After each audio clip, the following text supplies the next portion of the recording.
Bonjour, ici Ethné et Philippe de Vienne. Aujourd'hui, nous sommes là parce que...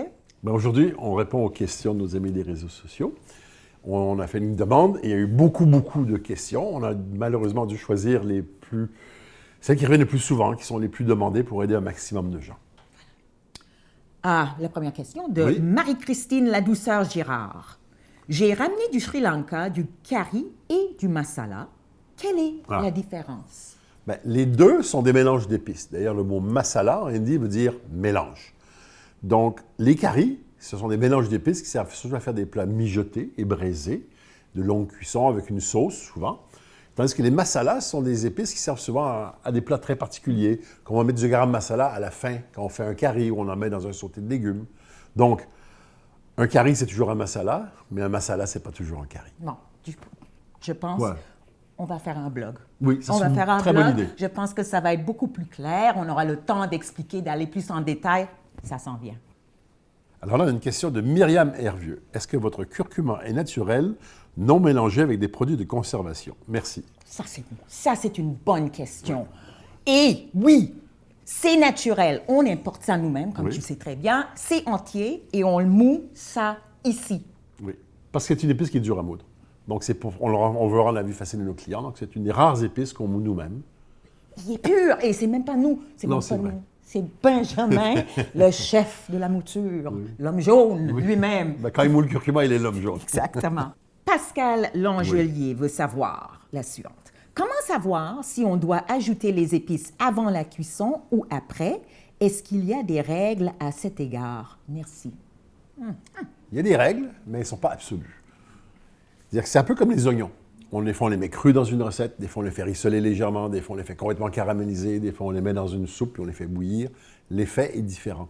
Les épices sont comme tous les autres ingrédients de cuisine. La technique va dicter la saveur finale du plat.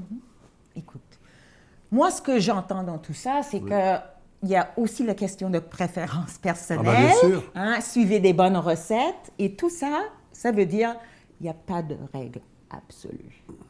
Absolument. Bon, Pascal Langelier encore. Oui. J'ai une autre question. Ma fille m'a rapporté du sumac de Turquie et j'adore cette épice. J'ai appris que c'est du vinaigrier. Est-ce que c'est le même qui pousse au Québec? Sinon, quelles sont les différences? Non, ce n'est pas le même qui pousse au Québec. Celui qui pousse en Turquie est cultivé depuis des milliers d'années. Celui qui pousse au Québec est sauvage. Et j'ai entendu dire qu'il y avait jusqu'à 30 variétés différentes et quand même certaines sont légèrement toxiques. Donc, si vous allez les cueillir, c'est une excellente idée. Attention. Non, mais informez-vous avant. Assurez-vous que vous cueillez bien les bons. C'est un peu comme les champignons. C'est vrai. Et la Turquie, celle qui vient de Turquie, par contre, est cultivée depuis des milliers d'années, littéralement. C'est un acidifiant qui donne une belle fraîcheur au plat, qui coupe le gras et qui est merveilleux et qui est très utilisé au Moyen-Orient. Très bien. Alors, une question de Sylvie-Anne Lamoureux. On connaît les vertus anti-cancer du curcuma, mais y a-t-il d'autres épices avec les mêmes propriétés? On parle beaucoup de curcuma ici, avec toutes ses vertus et tout ça, mais il y a beaucoup d'autres épices qui ont des propriétés vraiment très intéressantes. Regarde, quand on voyage, on voit toujours les épices locales utilisées par les grands-mères dans la pharmacopée traditionnelle. Bien sûr. Il n'y a pas d'endroit au monde où ce n'est pas le cas. Oui, et moi, je pense que pour les gens qui veulent avoir plus d'informations, consulter un herboriste. Oui. La médecine ayurvédique, mon Dieu, c'est eux qui ont inventé la matière. Il y a 4000 ans. Oui, c'est ça, il y a 4000 ans. Alors, si vous voulez vraiment avoir des réponses spécifiques, vous pouvez consulter ces professionnels-là, parce que nous, on se concentre. Mais de toute façon, consommer des épices tous les jours, c'est une très bonne manière de se maintenir en santé. Regarde-toi.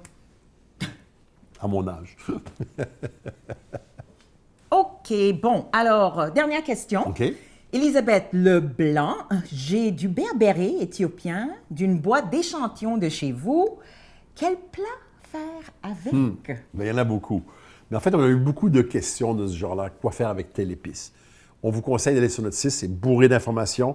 La plupart des épices ont un lien avec une recette et vous pouvez vous informer directement comme ça. Oui, écoute, et pour le berbéré spécifiquement, la recette la plus populaire, c'est un poulet rôti qui n'est pas du tout traditionnel en Éthiopie, mais c'est pas grave.